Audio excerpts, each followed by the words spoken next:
저희가 6월 한 달간 믿는 자의 특권, 믿는 자의 삶의 자세, 또 믿는 자의 고난에 대해서 나누었고, 또 오늘은 믿는 자의 영적 전쟁에 대해서 나누려고 합니다. 영적 전쟁이다. 이 말은 약간 좀 어려운 부분이 많이 생각이 됩니다. 영적 전쟁, 이건 어떤 신앙적으로 어느 단계에 올라간 사람만이 이러한 영적 전쟁을 하는 것이다 하는 생각을 할 수 있겠지만, 이 영적 전쟁이라 함은 우리가 믿는 즉시 교회에 나오는 그 순간부터 우리가 깨닫던 깨닫지 못하던 이 영적 전쟁은 시작이 됩니다. 언제까지 이 영적 전쟁이 계속되냐? 우리가 마지막 이 땅을 떠날 때까지, 마지막 때가 올 때까지 그 전쟁은 계속됩니다. 왜냐하면 하나님을 믿는 백성들이 하나님을 믿지 못하도록, 하나님의 일을 감당하는 사람들이 하나님의 일을 감당하지 못하도록 계속해서 방해하는 악한 영이 존재하기 때문입니다. 이것이 우리는 영적 전쟁, 눈에 보이지 않는 그런 부분으로 우리는 이렇게 호칭을 붙이는데, 이러한 전쟁은 사실 상당히 다양하고 복잡하고 어렵습니다. 하나님과의 관계성을 무너뜨리고 하나님을 만나는 사람을 하나님을 만나지 못하게 그 모든 환경을 차단해버리고, 또 그것을 통해서 하나님께 더 가까이 나아가려고 하는 사람들에게 마음을 위축시키고 죄를 범하게 해서 넘어뜨리게 하는 그 모든 상황, 이 모든 것이 영적인 싸움 가운데 있다면 우리가 어떻게 해야 되는지 우리는 분명히 믿는 자로서의 그런 자세를 다시 한번 생각해 봐야 될 것입니다. 하나님께서 주시는 이 영적 전쟁에 우리가 계속해서 믿는 그 이후부터 이제 전쟁을 싸우게 되는데, 마치 우리는 이 링 위에 있는 그 사람처럼 가만히 있으면 계속 얻어 터질 수밖에 없는 그런 사람의 삶의 모습을 가지고 살아가는 존재가 바로 믿는 자의 모습임을 우리가 생각해 보게 됩니다. 그러나 이 영적 전쟁에 대해서 우리는 너무나 과도하게 해석하는 것도 우리는 조심해야 됩니다. 예를 들어서 내가 예배 시간에 계속해서 지각을 하고 있다. 그러면 그 사람이 내가 영적 전쟁에서 계속 나를 공격하는 악한 영 때문에 패하고 있구나, 이렇게 말할 수도 있는 환경이 있을 수도 있지만, 그거는 본인이 부지런해지면 됩니다. 빨리 준비하고 빨리 일어나면 되는 겁니다. 굳이 영적 전쟁이라고 안 하고 그냥 자신과의 싸움이다, 이렇게 하면은 되는 거예요. 영적 전쟁이라 하면 그 싸우는 대상이 명확합니다. 그거는 나의 어떤 모습이나 나의 게으름이나 나의 나태함이 아니라 그 안에 역사하는 악한 영들과 싸우는 싸움이기 때문에 그 대상을 우리가 명확하게 알고 나아가야 됩니다. 이 싸움은 너무나 다양하고 복잡하고 어려운 싸움입니다. 신앙생활에 잘 했던 사람도, 심지어 하나님의 복음을 들고 땅끝까지 전하며 순교했던 사도 바울도 이렇게 고백하는 것을 보게 됩니다. 로마서 7장 23절, 내 속사람으로는 하나님의 법을 즐거워하되 내 지체 속에서 한 다른 법이 내 마음의 법과 싸워 내 지체 속에 있는 죄의 법으로 나를 사로잡는 것을 보는도다. 내 안에 두 가지가 계속 싸우고 있습니다.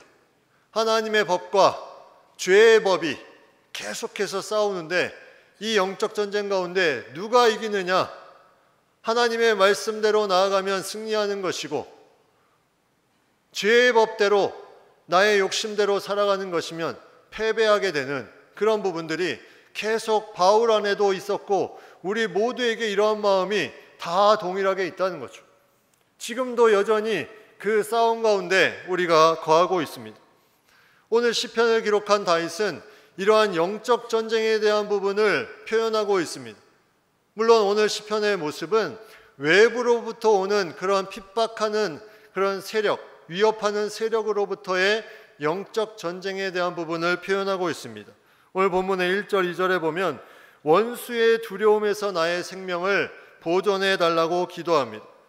악을 꾀하는 자들의 음모에서 나를 숨겨달라고, 악을 행하는 자들의 소동에서 나를 감추어 달라고 기도하며 나아갑니다.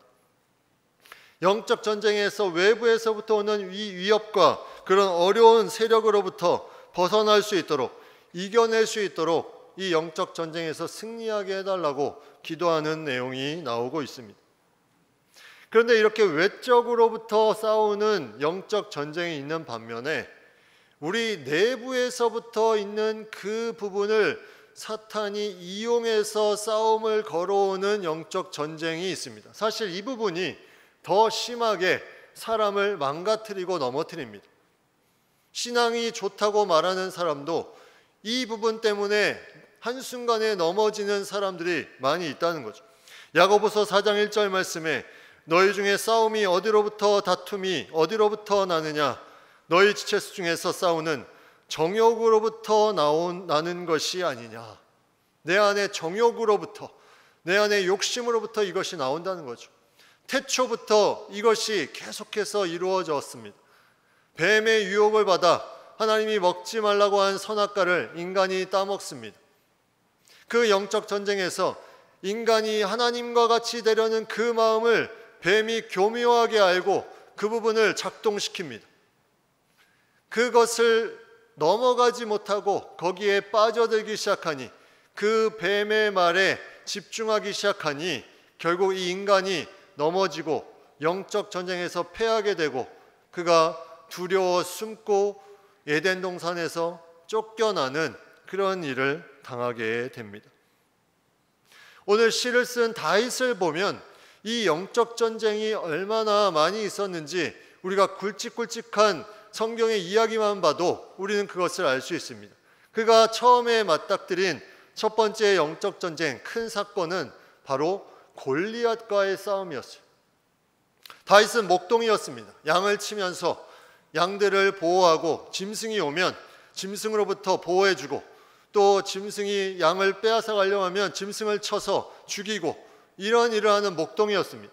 그런데 어느 날 블레셋이라는 나라에 어떤 장수가 나와서 이스라엘을 전쟁을 걸고 시비를 걸고 싸움을 걸게 됩니다. 근데 이스라엘에는 그 골리앗을 감당할 사람이 없었어요. 키가 크고 전쟁을 잘하고 용맹한 군사인 적장 그 골리앗을 이겨낼 사람이 없었습니다. 그때 다윗이 그 소식을 듣고 그 앞으로 나아가서 이렇게 말합니다. 내가 양을 칠 때 많은 동물도 내가 다 물리쳤는데 하나님의 군대를 모욕한 이 블레셋 사람이리까 그가 그 짐승의 하나와 같이 될 것입니다. 이렇게 선포하며 나아갑니다. 그 블레셋 사람, 하나님의 군대를 모욕한 자는 짐승만도 못한 그런 사람이기 때문에 아무것도 아닌 존재로 인식하고 그들의 모든 모습이 짐승과 같이 될 것임을 선포하며 나아갑니다. 그래서 어떻게 됩니까? 물맷돌로 그 골리앗을 넘어뜨립니다. 계란으로 바위치기 같았지만 놀라운 하나님의 역사로 그 믿음으로 나아가니 이 영적 전쟁에서 승리하며 하나님의 함께하심을, 하나님의 역사하심을 선포하며 나아갑니다. 그러나 이 영적 전쟁은 계속된다고 했죠. 사탄은 여기서 중단하지 않습니다. 저 다윗, 보니까 외부와 싸울 때는 영적 전쟁을 제대로 하네. 어떤 외부적인 위협과 핍박에는 강하네. 이제는 내부적인 영적 전쟁으로 저 다윗을 넘어뜨려야 되겠다. 그래서 어떻게 됩니까? 밤에 다윗이 혼자 거닐다가 그 건너편에 밤에 아리따운 여성이 목욕하는 것을 보게 됩니다. 그것을 통해서 사탄이 그 안에 정욕을, 욕망을 일으키고 그가 넘어가서 그 군사, 자신의 수하였던 군사의 아내인 밧세바를 범하게 되고, 또 그것을 감추기 위해서 그 남편 우리아를 죽음으로 몰아넣습니다. 사탄의 이런 계략이 계속해서 인간을 넘어뜨리고 하나님과 멀어지게 하고 죄악 가운데 빠지게 하는 것으로 계속해서 공격하는데, 사탄은 계속 저 인간이 무엇이 약할까? 너 외부와의 싸움 잘하는구나. 그러면 너의 내적인 싸움으로 한번 내가 싸움을 걸어볼게 하면서 계속 덤비며 나아갑니다. 여기에 누가 자신의 힘으로 감당할 수 있겠습니까? 다윗은 이 어려움을 통해서 본인뿐만이 아니라 하나님도 아픔을 겪게 되고 주변 사람도 힘든 일을 경험하게 됩니다. 그러나 그는 하나님의 은혜로 회개하면서 다시 새롭게 되고 왕으로서 승승장구하게 됩니다. 그런데 또 다른 사탄이 다시 다윗을 공격하는 장면이 나옵니다. 다윗의 통치 말년에 역대상 21장 1절에 보면 사탄이 일어나 이스라엘을 대적하고 다윗을 충동하여 이스라엘을 계수하게 하니라. 인구수를 세게 했는데 사탄이 다윗을 충동했다, 이렇게 말하고 있습니다. 사탄이란 존재는 어떤 존재입니까? 바로 하나님과 같이 높아지려고 자신이 반역한 존재입니다. 그러한 교만한 마음을 다시 다윗에게 심어 넣습니다. 네가 지금 승승장구하고 이스라엘 백성들이 이렇게 많은 것이 바로 네가 잘나서야. 너의 세력을 한번 과시해봐, 너의 힘을 한번 과시해봐 하면서 인구조사를 충동시킵니다. 하나님이 이 부분을 악하게 보셨습니다. 그래서 하나님이 그 다윗을 심판하시는데 전염병으로 이스라엘 백성이 7만 명이 죽게 됩니다. 영적 전쟁에서 패하니 이러한 놀라운 심판으로 안타까운 일들이 벌어지게 됩니다. 우리가 자신만만한 싸움이 있습니다. 그러나 사탄은 우리를 너무나 잘 알기 때문에 그 자신만만한 싸움으로 싸움을 거는 것이 아니라 가장 연약한 부분, 저 영적 전쟁에서 쓰러지기 가장 합당하게 쓰러질 수 있는 그 부분을 공격하며 나아갑니다. 오늘 본문의 3절부터 5절까지 그들이 공격하는 방법을 한번 보십시오. 때로는 말을 통해서 넘어뜨립니다. 3절에 그들이 칼같이 자기 혀를 연마하며 화살같이 독한 말로 겨눕니다. 또 때로는 방심하는데 갑자기 공격을 합니다. 4절 말씀에 숨은 곳에서 온전한 자를 쏘며 갑자기 쏘고 두려워하지 아니하는도다. 하나님을 두려워하지 않고 이렇게 계속해서 공격합니다. 그리고 5절에 악한 목적으로 서로 격려하며 남몰래 올무놓기를 함께 의논한다. 계속해서 무언가 넘어뜨리기 위해서 말로, 행동으로 갑자기 의논까지 하면서 믿는 자들을 넘어뜨리려고 합니다. 6절에 보면 그들이 인간을 쓰러뜨리기 위해서, 믿는 자를 쓰러뜨리기 위해서 묘책을 찾았다, 이렇게 말합니다. 아, 저 사람에게 묘책을 찾았다, 저 사람의 영적 전쟁에서 패하게 하는 그 묘책을 찾았다, 이렇게 하면서 그들이 그 악을 꾸미고 있다는 거죠. 우리는 여기에 중요한 것을 생각해야 됩니다. 내가 이 영적 전쟁에서 이길 수 없습니다. 왜냐하면 이 사탄은 나의 연약함을 너무나 잘 알기 때문에 그것에 맞서 싸우는 힘이 나에게는 없습니다. 그리고 우리는 그러한 수단과 도구가 되는 사람을 향해서 싸우는 것이 아닙니다. 사도 바울도 예수님을 믿기 전에는 그가 이러한 악한 자들의, 악한 영의 그런 도구로 쓰임받았어요. 교회를 박해하고 핍박하고 믿는 자들을 잡아다가 놓고, 그런데 그가 믿은 다음에 변하게 됩니다. 영적 전쟁에 상대편에서 박해하는 것을 그는 깨닫지 못하다가 믿는 즉시 깨닫고 이제 하나님 편에서 싸우게 됩니다. 우리 집안에도 그런 상황이 생길 수 있죠. 집안에 한 사람이, 가족이 먼저 믿습니다. 근데 누군가 믿음이 없는 사람이 교회 가지 말라고 계속해서 무언가 핍박을 합니다. 그러나 그가 나중에 하나님을 알게 되고 믿게 되고 이제 다시 같이 신앙생활을 하게 되니 같은 편에서 조력하게 되고 중보하게 됩니다. 이러한 부분들, 우리가 무엇을 위해서 어떠한 대상을 향해서 싸워야 되나? 우리가 중요한 것은 에베소서 6장 12절 말씀에 우리의 씨름은 혈과 육을 상대하는 것이 아니요 통치자들과 권세들과 이 어둠의 세상 주관자들과 하늘에 있는 악의 영들을 상대함이라. 혈과 육을 상대하는 것이 아닙니다. 영적 전쟁은 눈에 보이는 그 악한 영의 도구가 되는 자들을 위해서 그들을 싸우는 것이 아니라 그 뒤에 그런 권세를 가지고 힘을 발하는 악의 영들을 상대하는 것이 영적 전쟁입니다. 그래서 그 싸우는 전쟁을 우리가 명확하게 알아야 돼요. 싸우는 전쟁. 누구를, 무엇을, 어떤 중심을 두고 싸워야 되는지 이것을 명확하게 파악해야 됩니다. 우스갯소리로 요즘에 살 빼기 전쟁을 많이 한다고 하는데 뭐 그것도 전쟁이라고 할 수 있죠. 근데 어떤 사람이, 어떤 아주머니가 살 빼기 전쟁을 선포하고 그 건강센터를 찾아가서 이제 말을 듣습니다. 근데 그 말이 뭐냐면 이제는 쌀밥을 먹지 말고 현미밥을 먹고 채소를 먹고 과일을 드십시오. 이렇게 했더니 이 아주머니가 뭐라고 대답했냐면 그거를 식후에 먹습니까? 식전에 먹습니까? 네, 전쟁의 중심을 파악하지 못하면 이렇게 됩니다. 제가 2007년도에 선교를 가기 위해서 준비하고 있었는데 그때 무슨 사건이 터졌냐면 아프가니스탄 선교를 간 선교팀에 목회자 한 명, 성도 한 명이 순교를 당하는, 그 이슬람 강건 세력에 순교를 당하는 그런 사건이 있었습니다. 그때 어떤 일이 있었냐면 그 사건을 통해서 한국의 교회들부터 해서 많은 기독교 신문에서 거기에 대해서 비판하기 시작합니다. 뭐라고 비판하냐면 왜 그런 어려운 나라에서 그냥 대충 봉사만 하고 오지 왜 그렇게 복음을 전파하면서 힘든 생활을 하며 또 그것을 통해서 왜 그러한 순교의 자리까지 가게 됐냐. 저는 선교를 준비하면서 이러한 일들이 곳곳에서 일어나는 부분을 보면서 난감해하지 않을 수 없었습니다. 물론 지혜가 필요하다, 그 말의 뜻은 이해가 되지만 우리나라를 한번 생각해 보십시오.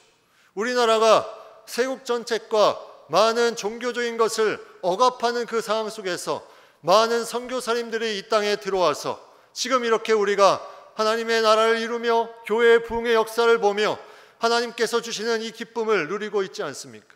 만약 그러한 복음의 역사가 없었다면 우리가 지금의 이 놀라운 일들을 경험하지 못할 수도 있었는데, 이 놀라운 일들이 그 복음을 가지고 나아가는 많은 사람을 통해서 이루어졌는데 그 한 사건을 통해서 많은 교회들과 또 많은 기자들이 위축되며 자기의 논리로 써내려가기 시작합니다.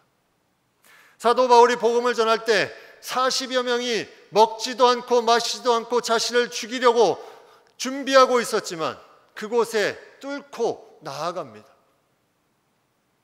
사탄은 계속해서 우리를 위축시키고 하나님의 일을 하지 못하게 그렇게 만들어버리는 일을 이러한 사건을 통해서 우리 속에 불어넣습니다. 인간의 연약함을 알기 때문이죠. 그러나 하나님의 놀라운 복음의 역사는 그것을 뚫고 영적 전쟁 가운데 하나님의 말씀 가운데 싸우는 대상을 명확히 알아야 그것을 뚫고 나아갈 수 있다는 것, 우리가 여기에 중요한 부분을 생각해 봐야 됩니다. 우리의 무기가 어디에 있습니까? 우리의 무기는 다른 꼼수에 있지 않습니다. 사탄은 꼼수를 부리고 자신들이 묘책을 세웠다고 하지만 우리가 이것을 감당할 수 있는 길은 유일한 전공법, 말씀과 기도로 나아가는 것밖에 없습니다. 왜 나는 자꾸 여기에 무너질까? 왜 자꾸 이 부분이 나를 힘들게 할까? 왜 이 부분이 자꾸 나를 멀어지게 할까? 이 부분에 싸울 수 있는 유일한 힘은 나의 힘이 아니요, 내가 이것을 충분히 이길 수 있다는 착각이 아니요, 하나님의 말씀과 기도로 나아가는 것밖에 없음을 우리가 생각해야 됩니다. 이것을 내가 쌓아놓지 않으면 점점 전쟁이 핵전쟁, 생화학 전쟁, AI 전쟁, 각종 전쟁이 일어날 때 우리는 새총 들고 싸우는 그런 모습밖에 될 수가 없습니다. 우리가 전신갑주를 입어야 이 전쟁에서, 우리가 하나님의 말씀과 기도로 무장해야 이 전쟁에서 이길 뿐만이 아니라 넉넉히 승리할 수 있습니다. 하나님의 말씀, 이 말씀을 가지고 나아가는 것 우리에게 너무나 중요합니다. 오늘 말씀에 이 승리의 역사가 나타납니다. 아무리 많은 세력이 공격하고 위협하고 그런 영적 전쟁을 걸어오지만 오늘 7절 말씀, 그러나 하나님이 그들을 쏘시리니 그들이 갑자기 화살에 상하리로다. 그들은 갑자기 공격하며 그들은 두려워하지 않는 존재였습니다. 그러나 그들은 갑자기 하나님의 공격을 받고 하나님의 심판을 받고 또 그 후에 뒤에 9절 말씀에 보면 모든 사람이 두려워하여 하나님의 일을 선포하며 그의 행하심을 깊이 생각하리로다. 두려워하지 않는 악한 자들이 모든 사람이 두려워하는 놀라운 하나님의 역사로 변화되는 이 영적 전쟁, 하나님의 일이 더욱더 선포되고 하나님의 하나님 되심을 많은 사람들이 퍼뜨리며 하나님께 영광 돌리는 이 영적 전쟁, 우리가 어떻게 임해야 됩니까? 여러분, 하나님과 멀어지게 하는 부분들이 있다면 싸우십시오. 가만히 있으면 계속 맞습니다. 링 위에 계속 맞고 있겠습니까? 싸우십시오. 말씀과 기도로 무장하며 나아가야 됩니다. 계속 넘어지는 어떤 것들이 있다면, 나를 힘들게 하는 부분이 있다면 싸우십시오. 물리치십시오. 그것이 영적 전쟁에 우리가 무장해서 할 일입니다. 요한복음 16장 33절, 이것을 너에게 이르는 것은 너희로 내 안에서 평안을 누리게 하려 함이라. 세상에서 너희가 환난을 당하나 담대하라, 내가 세상을 이기었노라. 하나님이 이미 세상을 이기셨습니다. 그 확신을 가지고 하나님의 자녀를 그냥 두지 않으십니다. 하나님의 자녀를 보호하시고 유일한 나의 반석이요 구원자시며 나의 방패요 나의 뿌리 되시는 나의 요새가 되시는 그 놀라운 역사를 우리 가운데 이루어 주십니다. 여기에 대한 확신을 가지고 나아갈 때 우리는 연약한 전쟁에 임하는 약한 물주먹이 아니라 강한 핵주먹, 돌주먹으로 모든 악한 것들을 물리치고 승리할 수 있을 것입니다. 우리는 예비군이 아닙니다. 예비군은 전쟁을 기다리며 있는 사람입니다. 우리는 이미 실전에 다 배치된 믿는 사람입니다. 전쟁은 이루어지고 있습니다. 이 전쟁에 넘어지기 쉬운 존재, 그런 존재가 아니라 빗 맞아도 한 방, 사탄이 살짝만 건드려도 쓰러지는 존재가 아니라 하나님의 말씀을 가지고 내가 그 어떤 핍박에도 어떤 어려움에도 뚫고 나아가는 놀라운 영적 군사로 승리의 도구가 되기를 간절히 바랍니다.